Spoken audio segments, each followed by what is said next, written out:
Yeah. Hi, everyone. Thanks for joining this workshop. I'd like to take the opportunity to welcome you all. And we appreciate your presence, especially at short notice, because we've not had enough time to disseminate, but we hope that we are all going to have a good discussion.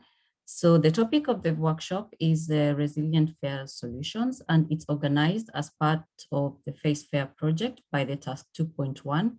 The main goal or work theme of our task all along has been to develop a better understanding of the current variety of FAIR standards, and we have already produced two reports, and now we are trying to produce what would be our final report about sustainable implementation of FAIR solutions, and this is why we have organized this workshop. So we invited 4 panelists to join us who could speak about this topic from different points of view. Unfortunately, one of them, Heidi, is not able to join us, so we have got 3 panelists who are going to give 10-minute presentations. And then after that, we're going to have a moderated Q&A session by Jessica. If you have any questions during the presentations, please do put them in the chat, and then Jessica will make sure that they are addressed. We also sent out a Menti that we hope that we could have questions answered before this, but perhaps it was also a bit of a short notice. So I think Jessica can share the link in the chat, and if you want, you can have a look as well. The Menti will remain open for another 7 days, so you can come back to it and add if you have any new thoughts.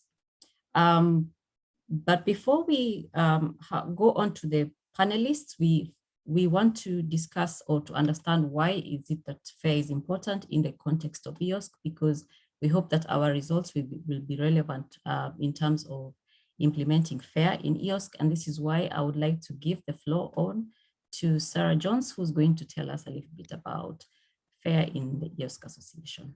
Sarah, the floor is yours. Excellent. Thank you very much. So I think if you stop the share, I'll put my slides up.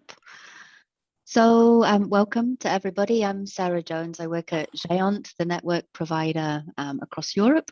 And I'm also one of the board directors in the EOSC Association. And I just wanted to give a very brief introduction to EOSC and FAIR within the work we're doing within the association.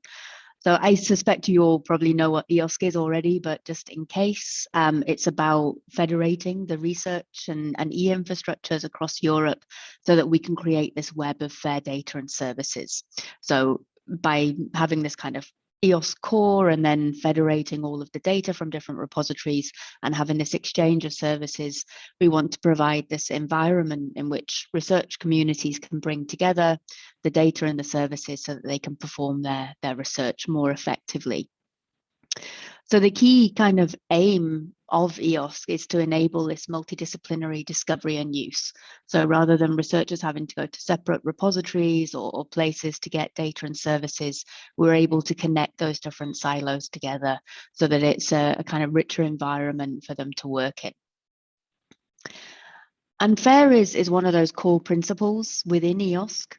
We developed what we call the EOSC interoperability framework in the last phase of the governance, and that's being taken forward now. And when you read that document, you can see that really FAIR is the glue that connects together all the data and services. So we are looking for research communities to be adopting different standards, which is one of the central elements of FAIR, so that the data is not just findable, but reusable by others, because we can understand how it's been processed and what all the different variables mean. And you can see here in this diagram that we're kind of envisaging FAIR and all the different standards and kind of APIs to connect up the data and services as this kind of glue between the different layers. So within EOSC, there's what we call a strategic research and innovation agenda. And this is really kind of identifying the landscape and looking at where the gaps are in terms of the current infrastructure and the investment, so that we can determine, what still needs to be developed to enable us to have common AAI, so ease of login and access across the different services, what the needs are around persistent identifiers, things like having a meta resolver, and the needs for further development around metadata and ontologies, and having different registries that are sustainable and properly connected. So within the SRIA document, FAIR is a guiding principle. It's kind of one of the overarching themes, and this is really informing all of the infrastructure implementation that's happening on projects like FAIRsFAIR and in all of the different research infrastructures. And within that SRIA document, there are a number of action areas. I think there's maybe 13 or 14 overall, and many of them focus on elements that are important for FAIR. So things like the AAI, the identifiers, the metadata and ontologies. We have a section on FAIR metrics and certification, which I know has been a key element of work in FAIRsFAIR. And there's also this section within that around the interoperability framework, which connects together many of these other things and looks at making sure things are both semantic and technically interoperable. And then the way we're kind of pushing forward work within the association, we've recently set up a series of task forces, and that will take the work that happened in the previous governance, move it forward to liaise with the projects and try and steer the implementation in a number of areas. And there are several task forces that I think are relevant to FAIRsFAIR and all of the work that you're doing. So we have a task force on FAIR metrics, which is looking at the existing metrics that have been recommended for EOSC, testing those, looking at different tools. I know you've been developing tools on FAIRsFAIR, and looking at what tools should be recommended for use within EOSC. The Semantic Interoperability Task Force is working on that kind of minimal metadata definition for EOSC, looking at the different catalogs we need, both for metadata standards, but also for the different semantic artifacts, and looking at crosswalks and mappings between the different standards so that we can connect data together better.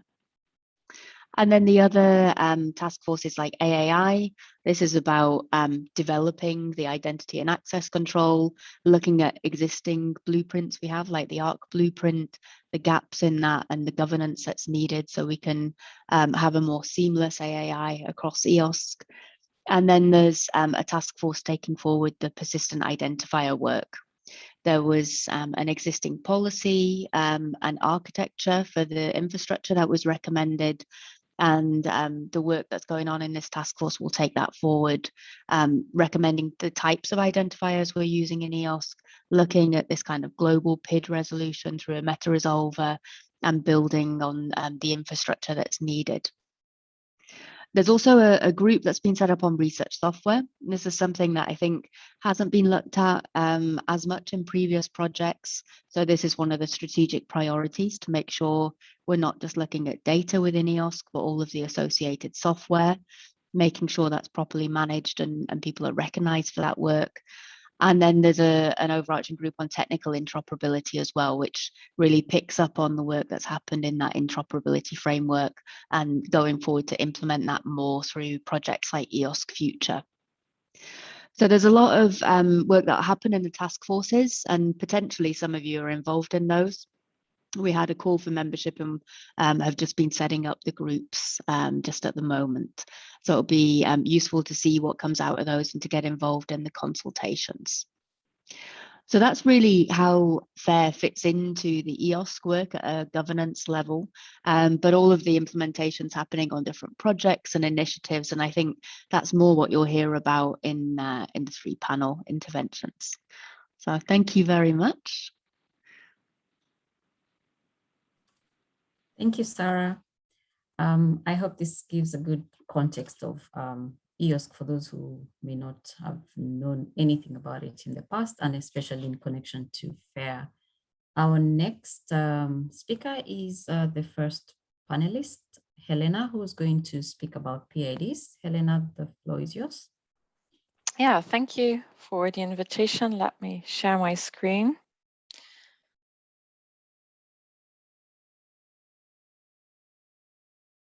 I actually think I probably live 10 minutes away from Sarah, but it's always always nice to see people virtually as well. So yeah, today I'll be talking about resilient FAIR solutions and PIDs. This is actually a topic that I'm really interested in, so I was really excited to see that there's a workshop on this today. I think it's really important to think about the long-term sustainability of open infrastructure, so really excited that we're discussing that today, and I hope to get a lot of new insights from the other people on the call as well. So I work for DataCite, where I'm the Director of Community Engagement.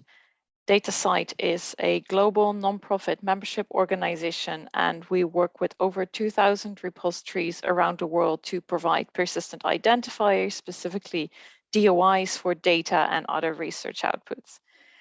And our vision is to connect research through persistent identifiers to identify knowledge. And so I think all of you probably know what a persistent identifier is, but given that I was specifically asked to talk about PIDs, I thought I'd start from the beginning. There are two parts to persistent identifier. So the identifier part is really a globally unique string of characters so that an entity can be identified by specifically that string. And then the persistent part is really that an organization is putting in effort to keep it alive, so that also in the long term, it's still possible to identify that entity through the PID. Now, PIDs are a really important part of the FAIR principles, and that's also very clear just looking at the principles. So when you look at findable, data are assigned a globally unique and persistent identifier, so PIDs are very explicit there. But also looking at accessible, data are retrievable through the identifier. And then often when a persistent identifier is registered, there are accompanying metadata that are very important for interoperability and reusability. Now, there are PIDs for many different things, and I could easily spend the whole 1.5 hours of the workshop talking about all the different PIDs, so I won't do that. So very briefly, just this slide. The basic idea is there are PIDs for places, people, and things. And so PIDs for people, researchers include ISNIs, ORCIDs, PIDs for places, for example, Aurora ID. And then there are PIDs for things, and things include research data, and those include DOIs, but also handles, IDSNs, ARCs, and many more. Now, for this talk, I want to talk a bit more about open research infrastructure and sustainability of open research infrastructure. And then when you talk about research infrastructure, I'm really talking about the core elements that enable the creation of tools and services used by researchers, and that includes persistent identifiers. And then open research infrastructure means that these core elements are available to everyone with no barriers to access. Now, this is, I think, where it already gets a little complicated. Let me see. So last year, I did some thinking together with colleagues from Crossref and NISO for a special issue on resilient infrastructure. And so in that, we defined 6 attributes of open infrastructure: sustainability, community governance, equity, value, trust, and interoperability.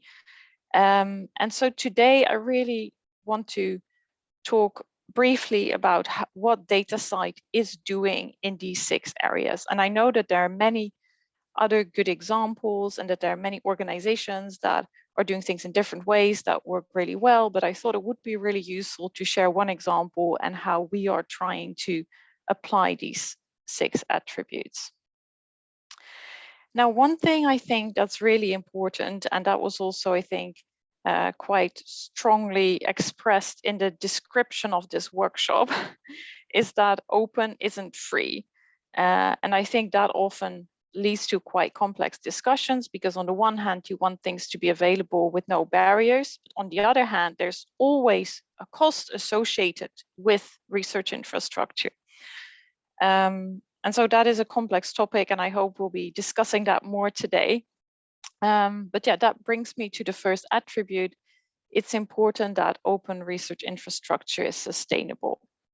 Now, this is also something we do a lot of work on at DataCite.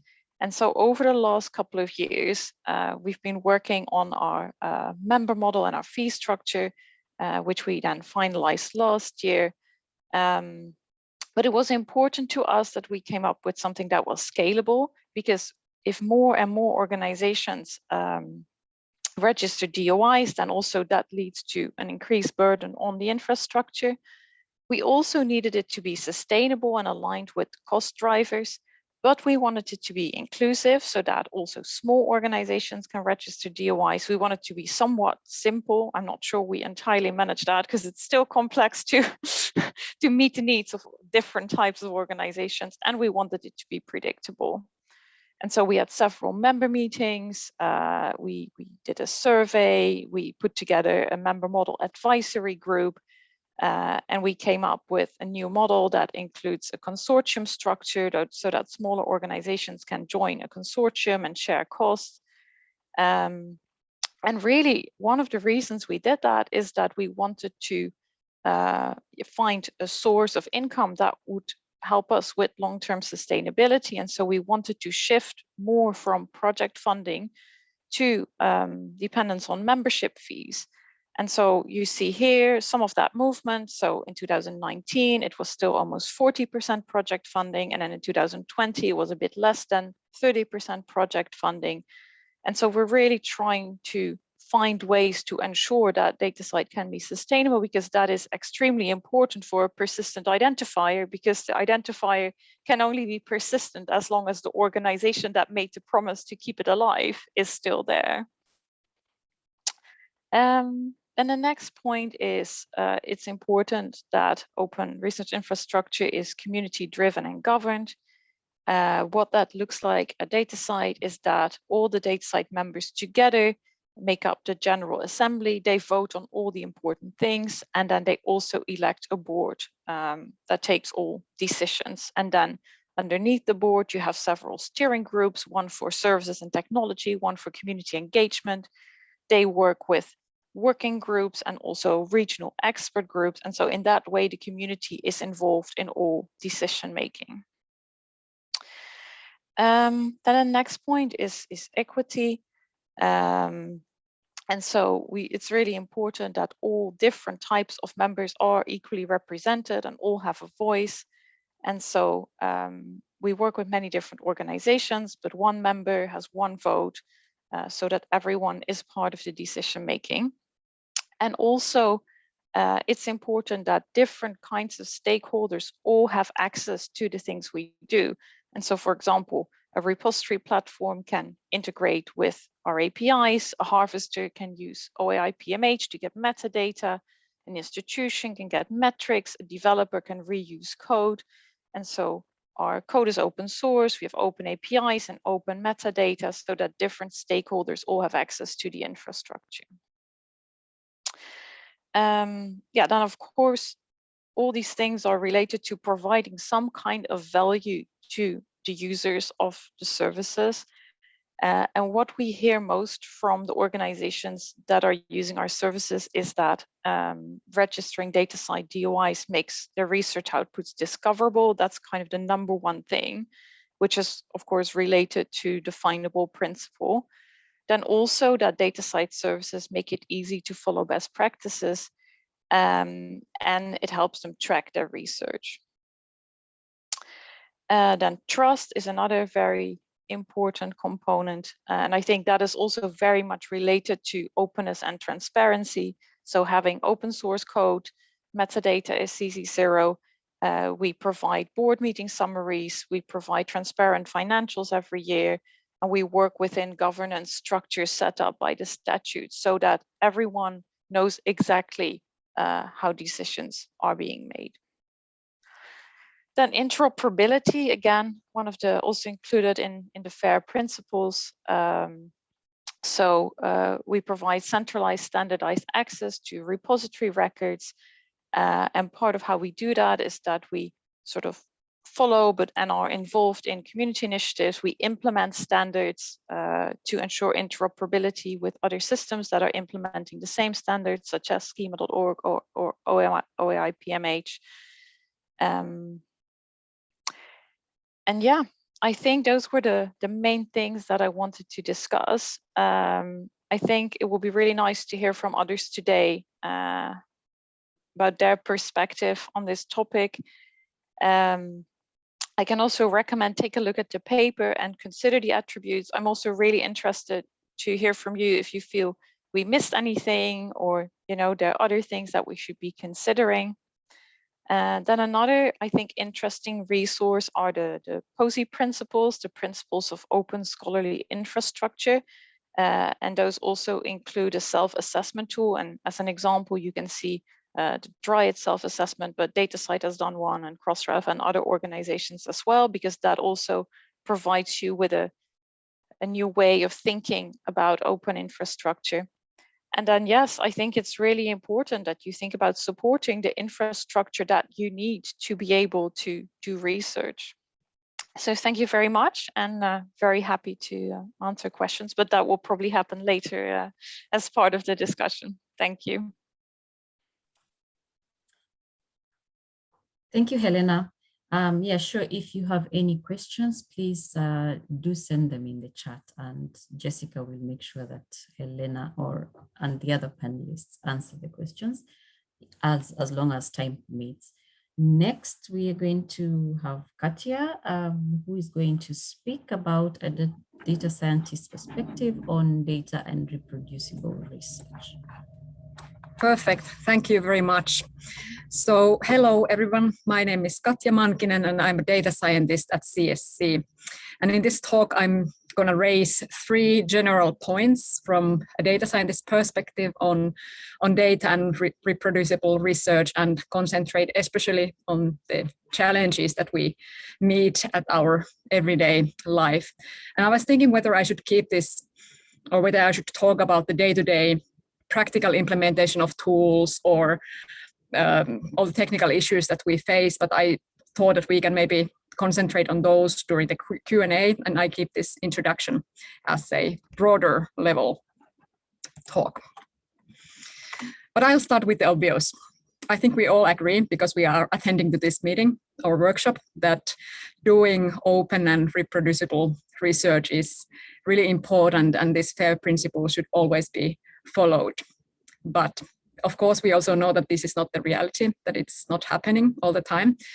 And why don't we data scientists and researchers always do, and why don't we always use the best practices?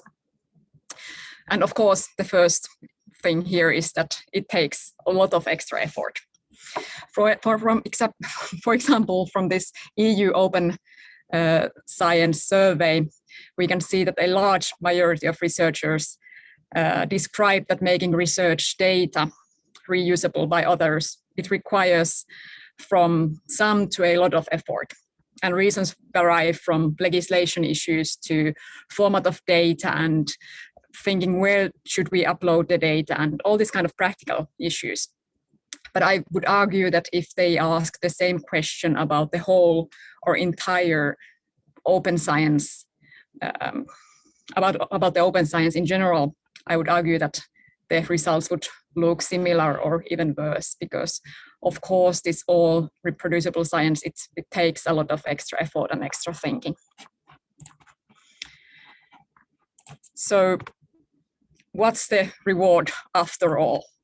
In competitive environments such as research, it might feel that there is much more benefit at doing just more research task, or just at next analysis on the line, and there's always something else to do. But there maybe the feel is that there is more benefit in working on more projects than learning all these fancy issues and fancy policies and tools with the reproducible research. So my first point is that this point comes to for the researchers and the managers and supervisors and basically everyone, is that we should make all these policies and things related to open science as obvious as possible, so that the people would really understand that it's their benefit if they do things in a reproducible way. And it should be so simple that people would do it without hesitating and without thinking more. And of course, I think that we all already think like that, but maybe it's not obvious for everyone outside the world. And we should not waste our own time on trying to run projects that we already know that we cannot reproduce for reason X or Y. And if for nothing else, we should be kind to our future selves, because as we all know that if we follow these principles and do our workflows reusable and so on, it will also help us as researchers and data scientists in future. And of course, this all is so much easier if we have a good set of tools, guidelines, and processes and requirements and all that. But that is also somewhat problematic, because where does one really start navigating in and sailing in this enormous ocean of information and policies and recommendations and tools and all that? Because usually the analysis that people do, they are already complex enough. The science itself is complex enough. And there is this added complexity of all these tools and recommendations, policies, and administrative tasks. So it can be quite overwhelming to people, even though they know that these might be good things to implement, but it's just maybe too much. So my point number 2 is that whatever tools or requirements people design or recommend or use, they should be so simple and easy. It should be so easy not to do, like things should be so easy that they couldn't be like missed. It should be so easy, too easy not to do. That's the point. And good thing is, of course, that because there are so many things and tools and databases and all that, that there is already a good momentum towards this goal. But I think this should also be still pushed forward and make it easier for the researchers from the day one when they kick off the analysis project to use these principles and tools and software and all that. Because maybe not everyone is so used to dealing with software and version controlling and all that. So things should be super simple and easy to use. So of course, yeah, tools and software that should be easy to use and find and share as well. Like I already mentioned the version control. And of course, the data, the same principles hold there from the FAIR principles, of course. But in addition to that, I always like to remind people that tools and data is not enough, but you should also keep in mind that you have to somehow share the whole workflow and preferably even the environment where you are doing your analysis. And finally, of course, the documentation part. And if you have all that in place, that is simple to implement, simple to version, simple to share with others, then this is the way to go towards reproducible science and research. And the last part, this is again maybe a bit out of scope, but I would like to remind people that, of course, we as researchers and data scientists, I would say that everyone tries to do their best, and we are always encouraged to do our best, and we really want to do so. But is it always enough for our institutes or funders or peers?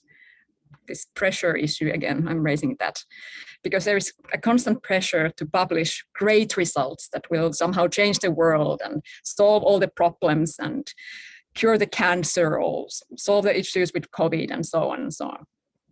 So it sometimes almost feels that there is a pressure to cherry pick some data or methods or interpretations. And if only this kind of cherry picked results are published openly and with all these FAIR principles and open science principles, is it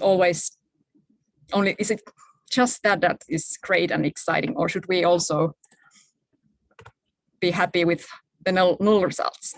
So this brings me to my third and last point. So I would say that should we also reduce the stigma of null and failed results and be proud to publish those openly as well? I mean, should we somehow change this overall research culture? I know that this is a lot to ask, but I still always want to make this point. And I know for a fact that in some fields of science, the null results are the norm and they are completely acceptable. But that's not the case everywhere.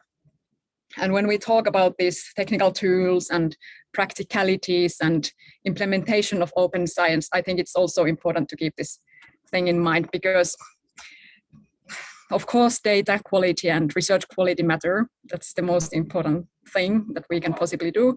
But sometimes these failed results also tell more than only the successful stories. And I would really love to see more of these failed research stories also shared openly, so that we could learn from them.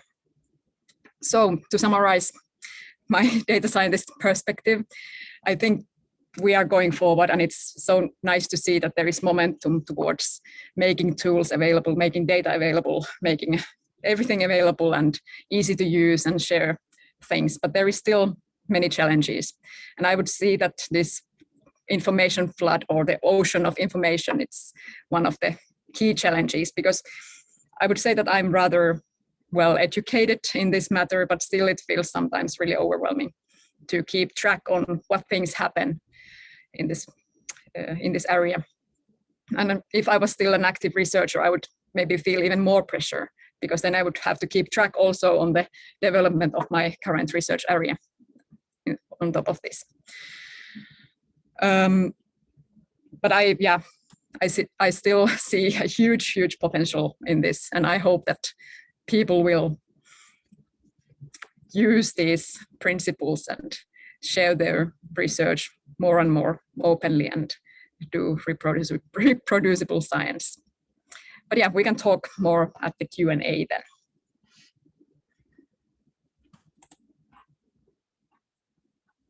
Thank you, Katja. You raised quite interesting points. At least I identified with some of those from my research life about the pressure of publishing, but what about when I don't have something that is worth publishing, and yet I was funded to produce something. Quite interesting. Okay, our next speaker is going to be Daniel, and Daniel is going to speak about semantic artifacts and preservation. Go on, Daniel. All right, thank you very much. I'm going to share my screen, and I apologize beforehand because you know, I mean, I'm not in my office right now. I'm at my home, and some neighbor has decided to start making a lot of noise. So I hope that you can hear me fine. You know, when you have to present and it's precisely that moment, then that's when they decide to do it. Isn't it great? Anyway. Or they start drilling something. But don't worry, we can hear you well now.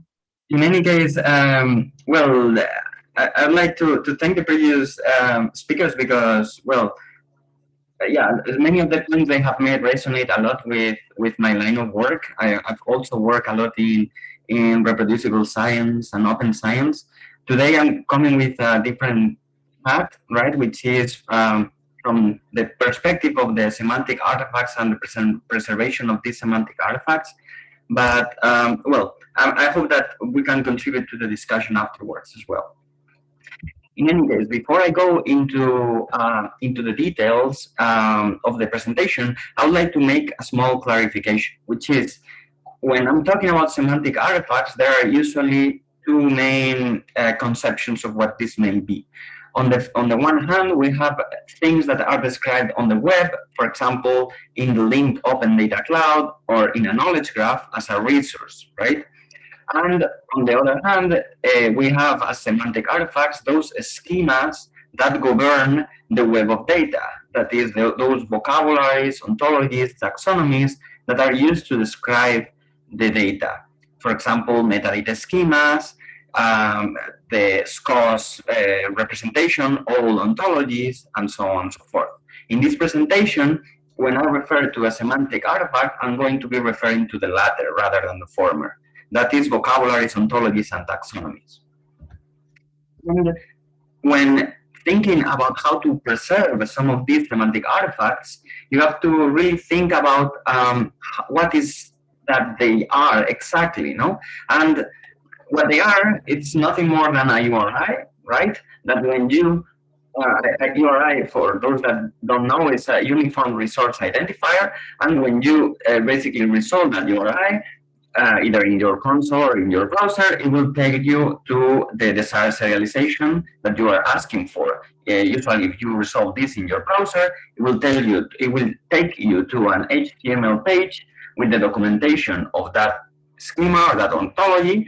And if you resolve it in your, I don't know, with a curl command, or with in your protege, or in a machine readable manner, it will take you to the desired RDF serialization that you are looking for, which may be an OL file, text total serialization, JSON LD file, and so on and so forth. So we have three main things, right? The URI that we need to preserve, the documentation page, which is one of the FAIR aspects that always is requested for something to be reusable, and also the serialization, which is the machine readable description of the ontology, which usually includes also the metadata records that describe it. And for this, the community has been creating a series of tools. Some of them are participating in authoring them. For example, Widoko is a wizard for documenting ontologies that will help you create automatically HTML pages for your ontology. Or you have Ontology, which is used for the publication of semantic artifacts. The community has also created things like w3id.org for creating what we call permanent URIs or permanent URLs, for making sure that no matter if you change institutions, that identifier is going to remain the same. It's just going to be redirecting with content negotiation to the target resource that you would like, and other tools that I will discuss a little later too. But these are the main three things that we want to preserve as in semantic artifacts. And of course, there is the notion of metadata, right? Which when we are speaking about FAIR is quite a big deal. The only thing is that for semantic artifacts, there are many initiatives and there are many alternatives for storing and curating the metadata associated with one of these ontologies. Of course, you can use the vocabularies themselves, because that's what one of the mechanisms that RDF allows is just to self-describe resources. But if you go to registries such as the linked open vocabularies, Bioportal, AgroPortal, FAIRsharing, DBpedia, Archivo, these are all different alternatives that can be used for storing and searching existing resources. Great for the findability, right? But well, sometimes if you are in a particular domain, like biology or agriculture, then you can go to this domain-specific resource. But otherwise, you may not know which of these resources to use, which I think is one challenge when dealing with the fairness of these resources, very related to the sea of information, right? Sometimes you have a sea of alternatives on which you can register your resource, and you're like, okay, well, how do I know which one to use? Because which one is going to be there in 10 years? What if some of them run out of funding and I have to search for another resource? What do I do? How do I do this, right? And then we also have the notion that regarding preservation, FAIR is not exactly new within the semantic web domain. If you see how Tim Berners-Lee proposed linked data principles back in the early 2000s, he said, well, that we should use URIs and HTTP URIs to resolve and access information about the resource we are describing, which has a huge overlap with part of the accessibility principles, and that everything should be in a machine-readable open format using standards and linking to other resources. When thinking about how these principles come together. The community has been applying them to ontologies for quite a lot of time, and now we have seen like new reports regarding how to bring the FAIR principles to semantic artifacts. So as a community, sometimes there is also this confusion of knowing how do all these pieces come together, and whether the FAIR principles or part of the first principles are kind of realistic for semantic artifact preservation. In fact, I've seen many people in my community asking this question and saying, well, some of the principles may be quite a little bit too much for what we want to do, right? So in order to take into account if we want to design resilient architectures for adopting FAIR, I think that keeping it real and talking to the community is kind of a big deal as well. And I wanted to kind of end my presentation with what are the things that I think that we need to do to ensuring long-term preservation of semantic artifacts. The first thing that we should do is educate researchers on all the available tools that they can use to automate ontology engineering steps that will basically make their lives easier. For example, how to create permanent identifiers using pool.org, which is now maintained by the Internet Archive, or w3id.org, which is also with a huge community behind. How to automatically create the documentation, diagrams, how can you use GitHub and releases for storage, and then use tools like Ontology to make everything better. And how to put your information in registries that will give a snapshot of your resources for longer-term preservation, hopefully. The second thing is that we should provide examples to, as I said, keep the guides and the principle real and close to what people want to use. Because I was testing some of the principles, for example, a few days ago, with some well-used vocabularies that have been used, for example, for 20 years. And they don't pass many of the principles, and yet many in the community would be shocked if you didn't tell them that those vocabularies are fair, right? Anyway, more examples and guidelines that actually test the principles and how they are used with real-world cases, I think would enormously help to think about resilient architectures for adopting FAIR, specifically for longer-term preservation. And finally, I would recommend, or I would promote the usage of validators for fixing potential issues rather than for calculating a fair value or value or fairness, right? For example, this is one that we have released a while ago, like very recently for the International Semantic Web Conference. And what this does is that, yes, it produces a score, but while that score can be used as an indicator for fairness, we didn't want to tell you like, well, everything above a certain threshold is fair and everything below is not, because that's not the purpose of the validator, right? The validator is, these are the things that you can use to maybe improve your vocabulary, but maybe in your context, it may not make sense, right? This is just taking how each of the principles can help you. And the indicator is just a mean that you can use to see, well, have I increased the indicator? Maybe I've improved additional checks that before we were not passing.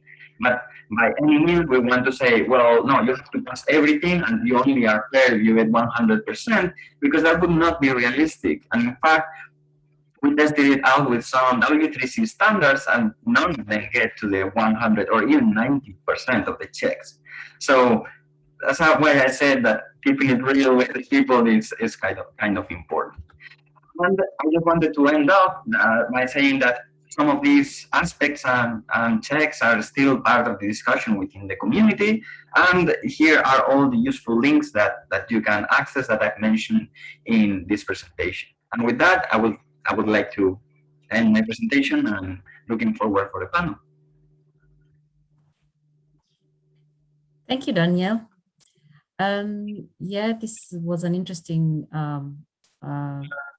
discussion, and also talk about the validators. I, like Sarah, agree that it's really nice not to have validators as saying that your data is fair, but finding where you can improve to make the data more accessible and reusable. And now it's the time for the panel, and I'm going to give Jessica the room and space to carry on with the questions. I'm sure she has got lots she could already add. Yes, well, I have some of my own maybe, and maybe we could continue first by looking at this comment by Sarah, which I think is correct and right, and this is of course everything or something that's always stressed when we're talking about the FAIR principles. It's a journey and you're moving towards, and how you should be able to implement and use it in your own context. But I think still, isn't it quite reasonable to have a slight worry with this anyway, because we know that funders and others are sometimes very keen to have these objective indicators for things. We know how the H-index and stuff work, journal indexes and everything, that even though it's like stressed 1 billion times that you shouldn't assess like individual researchers or blah, blah, blah, according to this, and then they still are used this way. So don't you see a risk maybe that or is there a risk that this might be then misused anyway, that people are starting to get, or services are getting like stars in some catalogs, and then they are starting to get more or less funded depending on how fair they are? Do you have any thoughts on this? Yeah, I'm happy to reflect on that. I think this is one of the big concerns, and certainly when we were developing the FAIR metrics for EOSC, this was one of our major worries, that we don't want, to discount people because they're seen as not being fair enough, or to essentially have people gaming the system, with the different tools. That it's not really about making the data set as reusable as possible. It's like, okay, well, if I hit enough of these indicators that I can then say, this is sufficiently fair to be accepted in EOS, that's all that matters, because then you don't really encourage the right kind of practice. And that's what I liked with Daniel's comment, that these validators, the way they're approaching it is to kind of help you point out, okay, well, this is low on this indicator, here's ways to improve, rather than, just kind of looking at it as a benchmark. And I think it's something we have to be really careful of when we're implementing the policies, because there is always a push to show that my repository is more fair or my data is more fair, and kind of comparing one community against another or one service against another, because often that is the way you get funded. Yeah, and if I may, I think it's also sometimes it can be even misleading depending on who does it, right? Because, okay, well, take it that 3 different organizations come up with their FAIR validators. And, well, it may be on their own interests also to make sure that for any reasons, some checks are verified in a certain way, some other checks are verified in another way. Sometimes some of the principles are quite abstract, and it depends on how do you interpret them. And then you also add a little bit of a risk that you pass all the checks of a validator, and then you go to the next one, and it's like, you are missing X, Y, and Z, right? So, yeah, I agree that it is a risk to use this as a proxy for quality. Okay, then maybe we could look at the question for Helena, which is in the chat. It's posted by Leah, but this is something that came up in the task group when we were preparing this. So when you spoke about sustainability and especially membership fees, that is there a risk that we end up in the same situation as with journals? And yeah, no, I have to say I was surprised by the question, but very happy you asked, because clearly 10 minutes were not enough to sufficiently explain my thinking. So I'm glad to have the chance to add a bit of information to it. So yeah, to go through a couple of the things you mentioned. So a community-owned nonprofit can't be bought by a company. So I think that is really a key difference. And I think that's also one of the attributes I really wanted to emphasize, it's in a way much safer to have a community-owned organization, because things can't just happen to it. It can't just be bought because there's no owner in that sense. And if I look at DataCite, all the research organizations that register DataCite DOIs, in a way, they own DataCite together. And they take all the decisions together, including the funds they want to spend to keep the infrastructure up and running. I mean, there is no such thing as an owner that says, hey, if you still want to participate, this is what you have to pay. The DataCite staff only carries out the decisions that the members together take. And so the members could go in any direction. And that is really the key thing about being community owned. All the research organizations together take all the decisions. And so the fees are set by the members themselves. It's not something where anyone can decide to go in a particular direction, because the members together take those decisions. And also the data is not owned by DataCite and can't be sold. And if you'd want to compare it to journal open access, it is already gold open access, and it always has been. So yeah, I don't really know where those ideas come from, because I would say it is the complete opposite. And that is exactly the strength, I think, of non-profit open research infrastructures, that those things do not apply. Yeah, we've been in the knowledge exchange network. We have been thinking a lot about PIDs and like risks and trust, the relevant importance of trust. And it's obvious that there's this transparency is one very important thing, and another is this certain inertia or like things should be slow. When we are in PIDs, you should be able to anticipate if there are coming in some technical changes or any changes, to be sure that there aren't any sudden changes anywhere. I think personally, because you need to be like confident that you can accommodate or that there can be everybody's heard and these kinds of things. Yeah, no, definitely. And and that was also, I think, really especially, I mean, my talk was obviously quite brief, but I think especially in the article, we really wanted to communicate that these things that are really important when it comes to sort of the long-term availability of research infrastructure are better met through community-owned infrastructures where the community themselves can decide what they need.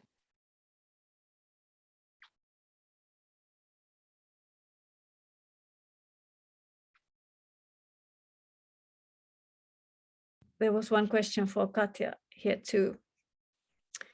You showed a survey asking about the extra effort required to make reproducible science, and what about the effort required for redundant tasks, like filling in a form for your data set? Do you have any thoughts or comments on this? Yeah, I have to say that I'm not completely, I don't remember all the questions that they asked during the survey, but I can give you the link so you can take a look. There were other interesting questions as well, if that's not a survey that you are already familiar with. But of course, all these redundant tasks, they add the effort, of course, that's natural. And all this extra burden that comes when you have to decide like where to store the data and where, all these things. What if you have some sensitive data and what to do with that, or there are so many decisions that you have to make. Yeah, and I think this, in my opinion, it just shows that there's really a big need for data management support for researchers. Oh yes, definitely. Yes. Then for Helena. That is true. I mean, we don't own the data and we don't host the data, so we don't necessarily know where it sits. One of the advantages of using a persistent identifier compared to just a URL is, of course, that if something moves, you can update the URL. so that the persistent identifier does continue to resolve to the correct location. Whereas if it's just a URL, it's not possible to sort of change what sits underneath. I think the main two ways in which we deal with this is through policies. So we ask our members to ensure they keep it up to date. And that's also, again, the whole sort of persistence aspect. And we also do some link checking ourselves to check whether DOIs continue to resolve. I have a question here as well, following up. Well, I was the one who did the questions, that's why I'm following up. Like when you mint a DOI, it's like a contract, right? But what does the contract ensure? That the DOI will redirect to the target resource, or that there is going to be something on the other end? Yeah, I mean, it is possible that it's the latter.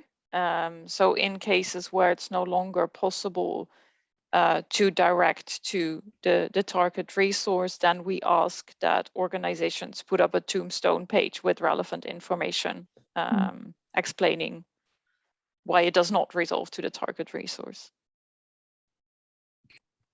But does DOI get in trouble for this kind of thing?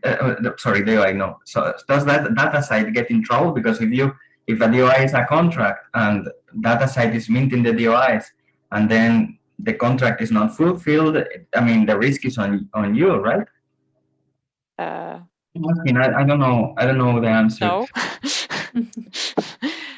No, it's not, because I mean, again, it's the members that take responsibility for maintaining the DOI metadata and that ensure that the DOI continues to resolve to the relevant resource. And so if there is a question from, for example, a researcher about a DOI that doesn't resolve to the thing they want to see, we would also direct that question to the relevant research organization, because we would not be able to provide that answer. Because we're really the infrastructure provider in between. Yeah, so it's actually the PID owner who's responsible. And I think this kind of exemplifies Elena's point about the persistence of the organization and the kind of reliability and stableness of that organization to make sure things do keep resolving, I guess. Yeah, and also the importance that it shouldn't be the individual researcher or a project who owns the PID. It should always be an organization. And this is, at least in Finland, a constant problem, because researchers don't want to give away their ownership to their data. So that's we're all the way struggling with this. Okay, but let's go. We have some Mentimeter questions, and I please would ask you all, also the panelists, please to go to Mentimeter and reply to these questions. Now, this was a question we also had. We had a lot of fun preparing this workshop, I must say, and interesting discussions. Was that a heated debate already, whether one comes first? So this was like, we thought that we would give you 10 seconds to reply to this question, because we had two opinions about this, or actually this is a bit absurd question, because they are of course equally important and interdependent. But sometimes this was maybe most a comment on the fact that it's talking about reproducibility is generally a quite easy and concrete way to talk about the importance of research data management and the FAIR principles when you talk and communicate with researchers, because reproducibility is something that's more concrete and also more interesting maybe for the researchers than the more abstract reusability. But still, you voted that reusability requires reproducibility. And would anyone like to comment on this? It's an impossible question. I mean, both are clearly true. I think that is the only real conclusion you can draw. Yeah, This was a bit mean. Okay, let's go to the first actual question. May I comment on? Yeah, please. If I had to target one of the two, I would target reusability rather than full reproducibility, because reproducibility aims for like well, or at least the way I understand it is to be able to go end to end with different data, right? And that's not the case in many cases. If I'm able to reuse parts of the experiment, or there is a description, human readable description, that helps me fill the gaps, even if it's not reproducible, I think for me that's good enough. But of course, not everyone may agree.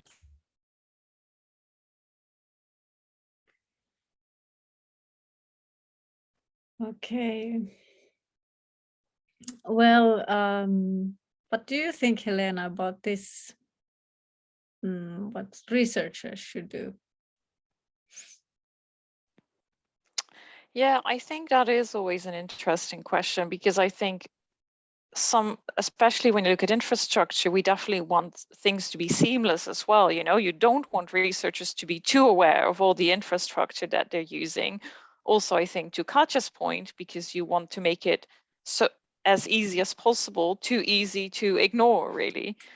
So I think also speaking from a data science perspective, we're very happy for researchers not to know that we exist, because they should just be aware that they can deposit data and get a persistent identifier for it. And for the rest, they don't really need to know all the details. So I think I'm also very much on the side of, you know, good metadata, document, describe them with metadata, ensure metadata is available. I think many of the points already touched on that. I think that is really the contribution of the researcher. Provide all the information that you have, and then it can all feed into the existing infrastructures. I would personally maybe want to also stress the data management planning piece, or a bit of this, because this is something that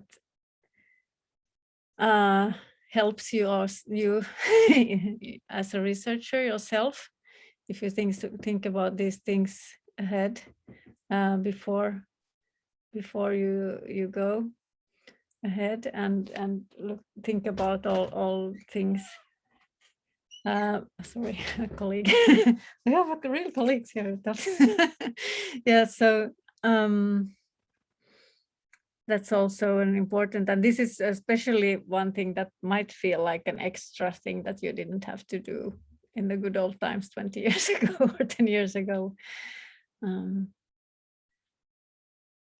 So, but does anyone else want to comment? Yes, regarding data management plans, I sometimes have a little bit of criticism, because what good is a data management plan if nobody checks that the data management plan has been enforced? It's an empty wish list. Yeah, it's a good point. I think many times we started with it just to make people think about these things, and their follow-up hasn't been that important.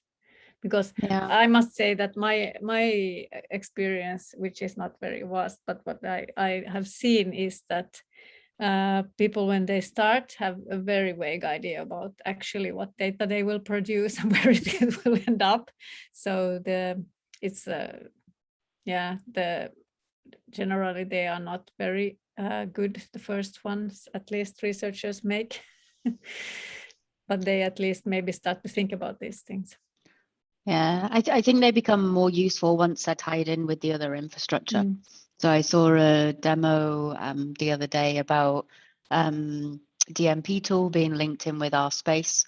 So you could, link together your plan for your data with the actual documented data set. And then it was also linked with, I think it was Dataverse repository. So you could have that kind of end-to-end workflow, and it wasn't just, your data being deposited, but also the plan or all the details about it. So I think they're a bit more useful then, because I share Daniel's concern. If it's just a wish list on paper, nobody follows up, it's not hooked into the actual implementation, then it, aside from raising awareness of potentials and the roles of researchers and the things they need to consider around like the ethics, the consent, the documenting, then it's, you know, it's not as valuable.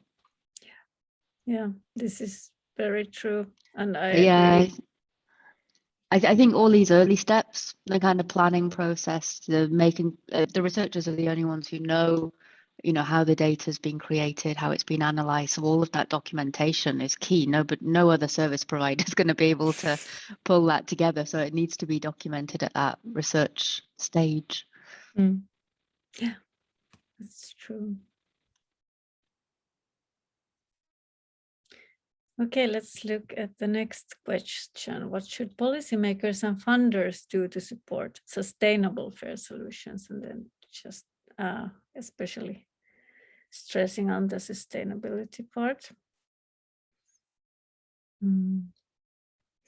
I also think this is a really challenge as we have this project-based funding system. It's really great challenges.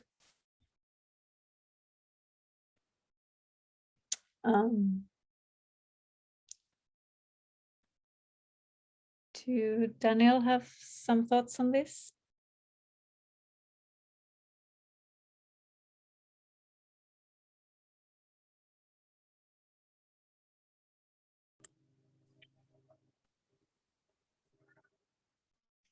Do you think, Daniel, funders could help or policymakers? In what ways? I was writing, sorry, but what I wrote was that one of the things that they could do best was consider data and software as part of the researcher's curriculum for funding, because that's the way people will start considering this, taking these things seriously, right? Because they will have an economic incentive to do so. Sometimes I'm a little blunt, and I apologize, but I've talked to many people and many domain scientists, and sometimes this is what they have told me. So I'm just reflecting on. Yeah. It's really valuable. Katja, do you have any ideas?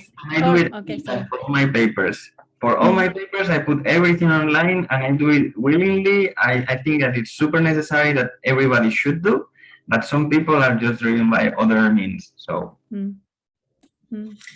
Yeah, so my background is actually in particle physics at CERN, and we had this policy that we cannot publish, like the publication process won't go forward before we have put our analysis data and code available in a container form, and everything should be done in reproducible way from the day one, so that we can really then, when we actually are writing the paper, we can then just proceed. So it was like forced from above. So without that, I wouldn't maybe have cared to do so. So it was really helpful that someone like who had some power enforced that policy, because otherwise I wouldn't have had this mental strength to do all these things, even though of course I knew that that would be useful. Yeah. How do you do it in cases when you have too much data? Because CERN in particle physics, you produce a huge amount of data. Sometimes it's petabytes. You cannot make that available, right? Yeah, of course. It's we cannot make all of that. We could have like whole session about that. I'm sure. So what we usually do, that it's somehow shared internally within the community, and there is also some open data available at open.cern.ch or something like that, or open data. Anyway, we have some open data as well, but not of course all the raw data, because that's also, there are problems with publishing everything. Because of that reason, because at CERN they collect at least 1 petabyte of data every year, so that's too much to share. Yeah, Serenella, you wanted to? Yeah, no, I have a comment on this as I'm following the workshop. So, because I have a bit of background in data analysis and statistics, so I would also say that it also depends on where you're actually publishing, because like really good journals require you to give access to the data, but just random journals, I don't know, from not I mean, developed countries. So it depends. There are also a lot of not really important journals that just publish whatever kind of research they get. So it also depends on the ranking and the importance of the journals about the sharing the data, I would say, right? Yeah. Yeah, of course, and this varies a lot from research field to other. So what is good for particle physics may not be good for some other field. So it's difficult to give any like overall general recommendations that everyone should follow. Yeah, that for sure. I was talking about from the economic statistic view, and there are some journals that require that, but not like just a couple, right? It depends on where you're publishing, because there is a lot of not good research, right? I mean, it looks like in the last years, while I was doing research for my dissertation and these kind of things, like it is not even so easy to find good research and appropriate research to actually cite on your papers, on your work, because I mean, it looks like in the last years everybody is just pushed to publish something.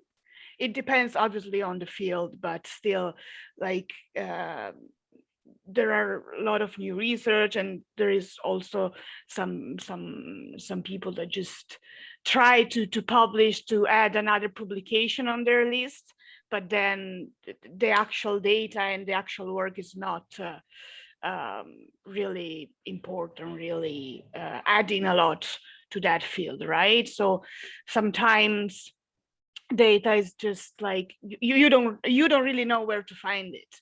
It's not compulsory to publish it, so that's also another reason, I guess. It's hard also to find data. Yeah. Okay, then let's turn to the service providers. Oh, there's a test still here, but maybe Helena, you could comment on this. Well, I mean, I guess I was kind of hoping to hear from others what they think service providers could add to this. Yeah. But well, if we talk about say data services like repositories or other services, what would you from the data science point of view, what would you see them or wish that they are doing but would do better? So in this case, are you thinking more sort of research organizations and their repositories that provide that as a service to researchers? Yeah, for instance. Yeah, I mean, I do think they play a really, really important role in this ecosystem because they are really in between the researchers that hold the knowledge about the specific research projects, and then sort of the more global infrastructure providers that just provide the infrastructure, and the organizations in between have both, I guess, sort of more of an education role, but also, yeah, I guess a policy role. And that's maybe something we haven't touched on as much yet. And I know, Jessica, that that's also something you're very active in.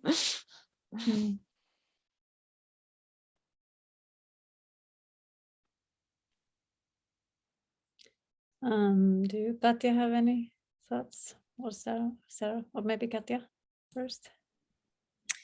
No, as long as these things are easy to use and people know about them. I guess that's also one point. But that was actually a question I had for Katja when you were talking about it, sort of, you know, being too easy to not use. Do you think it is possible that we'll get to that point? Because I mean, I say that as well, that it should be as easy as possible, but I don't know if it is actually possible to get to a point where it won't be any additional effort. Of course, it always, I think, it always has some extra effort. But I can only talk again about my CERN experiences, because that's a huge community and there are extra active people that are helping and promoting this, doing these workflows and doing good code and sharing things. And I think it's the whole culture, the working culture there. And then there are special places where to store the data and the metadata and the results of the papers and all that. So there is a really good community and really good practices and all that. So for me as a scientist there, it was really somewhat easy to adapt to these principles and do like the best or use the best practices. But I'm not sure about outside of that strictly particle physics community, if that's still the case. Here, I think you have to be careful as well, because I agree on things being easy to use, but there is a balance. And let me give you an example. In geophysics, sometimes you submit a very, very long CSV with a lot of fields, which has very domain-specific metadata, and they may reject your entry because you have not filled this correctly, because there is someone that checks that manually, right? And because they care a lot. And when you put something in the repository, it has to be something that is deemed useful for the community. Versus putting something, I don't know, in Zenodo, which is quite easy compared to that, because I don't have to fill in any CSV, but I may not complete any other metadata field, and therefore, yes, it's there, it's archived, it's not useful. So the balance, I think, what we have to aim for is to make it as easy as possible, but also while getting all the information that we can from the target research, and for that, using standardized approaches is the way to go, because I don't know, if you use NetCDF, maybe you can, the people in the portal can develop metadata extractors for that type of NetCDF that has been standardized somehow. So, I mean, I fully agree with you, Katya. I want to aim for easy to use, but at the same time, just not useful, right? Yeah, I completely agree. And I have the same problem with like the CERN data, like that's might not be so useful for people outside of the field, or like someone who just want to play with the data, because you have to really understand what is going on and all that. So, but I mean, just for the researcher point of view, because I think that the science itself, it's already complex enough. And then if these service providers add some extra complexity and requirements that may not be flexible for my own needs, that then might mean that then I don't want to use that, and then I just don't publish anything. You know, I am very much in agreement with as easy as possible, but I was also just thinking while the two of you were talking, submitting a manuscript is very unpleasant thing to do. and all researchers still do it just because of the rewards associated with it. Yeah, exactly. So what's the reward if you, yeah. But I mean, yeah, it's definitely, I think, you know, sort of both are crucial. But apparently we are willing to do sort of time consuming, difficult things. Yeah, we are willing to apply for money from EU and from other funders. So, yeah. Sarah, would you like to comment on this? Yeah, no, it's a very interesting discussion. I think we do jump through these hoops when we have to, but just listening to the discussion from Katya and Daniel, I think as a service provider, the best way of making things sustainable and reproducible is being as close to those research practices and needs. And this always, I mean, my career started in domain repositories, and I always think they're arguably better suited because you're working with the appropriate standards, you know the ways that the research community is practicing, and you can make it easier to make the data available in a way that's useful. Because I think one of the issues with generalist repositories, and I'm not saying that they shouldn't exist, because I think they still have a place, is that it is often, you know, a very easy self-deposit process, but you don't always have the most reusable, well-documented, useful outputs unless the researcher's gone to lots of effort to package all of that documentation up with the actual data or whatever it is they're depositing. So I think it's difficult to draw that balance, but trying as a service provider to work closely with the research community to understand their needs and to make things as easy as possible. It's never going to be seamless, but trying to make it an easier flow and something where there's just, you know, less hurdles to jump, less things that you can automatically pull through rather than lots of data entry on that deposit process, I think is really key. Yeah. And I also think that, like you said, the domain-specific repositories, the more like applied, or you are like working close to the researcher, the easier the process will be and the more accommodated for the needs. So you will have this automated processes and context information that will be like clear.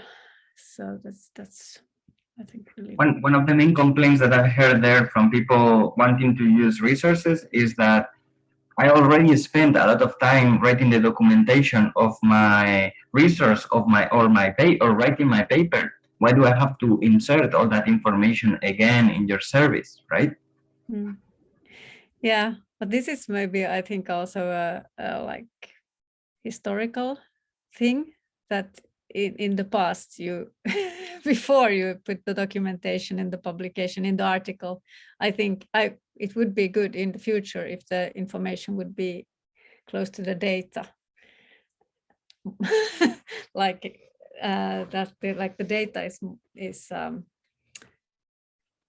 I think we should take it towards that you have the documentation in relation to the data, and then rather than in a narrative like free text description, as the results always change over time, but data is eternal. Okay, so how about the research performing organizations? So how do you think they can support and guide sustainable and reproducible research? So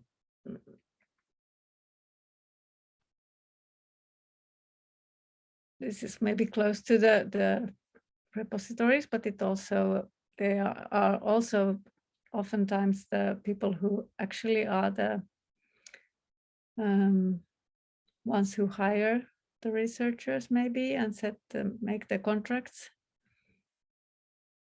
and offer also maybe data support, management support. Do you have any thoughts or comments on this?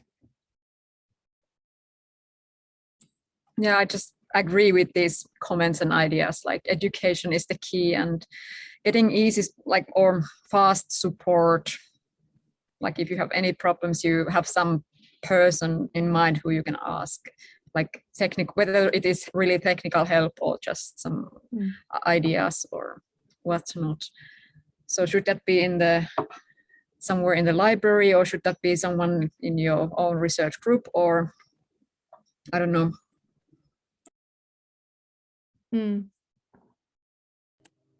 Yeah, I think is where it would help a lot having someone from, a research oriented organization that would tell us what are the caveats to, I don't know, these suggestions in here. Because as a researcher, yes, I can tell you many things of what they can improve. But if they don't make any paying attention to what I say, what can I do? Yeah. Okay, now there are two more questions which are more of a generic type. So, but our time is running out here. So I would maybe just ask you to go to Menti and give your replies, and we will look at them. So the first is like just on the right priority or urgency, or like what would you have like suggestions for the EOSC to what should be looked at or acted upon to help help this? Yeah, I think within EOSC, it's kind of at all levels. I mean, for the role I have, it's more on the policy and governance side. So it's making sure we have the right policies in place to drive this, to make sure that people are incentivized to engage in kind of reusable, reproducible, sustainable research. But without the services in place, that won't happen. So, making sure that people have support to make it easy is really key. So it's kind of the two sides of that coin. Yeah. Then the last question is even more directly to the EOSC Association. So maybe about have some thoughts or. Yeah, so I mean, in terms of EOSC Association, we have lots of different types of members, funders, research performing organizations, research service providers. So I think the responsibilities of the membership of EOSC kind of vary based on, their roles individually. I think for funders, it's really important that they, request this through policies and actually incentivize, provide recognition and rewards. That's also a key role for the research performing organizations. And for the service providers, it's making sure that the support they offer is well tailored to make it easier to actually engage in sustainable, reproducible research. So there's not too many barriers or hurdles in place. Yeah, and I think this comment that's been made first, EOSC continues to provide temporary funding without clearly articulating what long-term sustainability will or should look like. That is a challenge. I've always struggled with the project nature of funding when you're building infrastructure. You can't make sure you have reliable infrastructure that way. So I think things that Helena had reflected on, having community organizations operating infrastructure, trying to have more of a collective governance and ownership of things, and more of a long-term vision, I think is really important. Oh, well, And that's something. I know it's the last minute, but that was actually a question I had, Sarah. So that is kind of the way you see sort of the EOSC work continuing, that in the end it will be community govern the outcomes. Yeah, I think it's so the way we've set up things like the working groups previously and the task forces now is so that you do have those community inputs, ensuring that, whatever's being delivered through the infrastructure, through projects, has that endorsement and adoption by the community. But I think it's important that we do have open infrastructure generally. It's I think what's the Invest in Open Infrastructure, the organization that I've forgotten her name now, but the lady in the States is running, Caitlin Thaney. I think we should be looking at that more strategically from a European perspective as well, because this kind of project funding cycle doesn't work. And I think there is a desire to move away from that. The EC is looking at procurements, but I think that actually brings in much more questions and issues at the moment. I think we need to be thinking about, what needs to be invested in collectively across all the member states and the Commission to make things operate well. And like I said, there to bring more community governance into things. Okay, thank you. On my behalf, do Lea want to say something, or Sarah some? No, from me, no. Words. Please, we'll keep this Mentimeter open, so you can go back and you can also send us emails, or we will also be thinking about even more ways to collect thinking and ideas for our final report. So this was very, very good discussion. Thank you. Thank you. Thank you very much. Bye-bye. Bye-bye. For joining. Bye.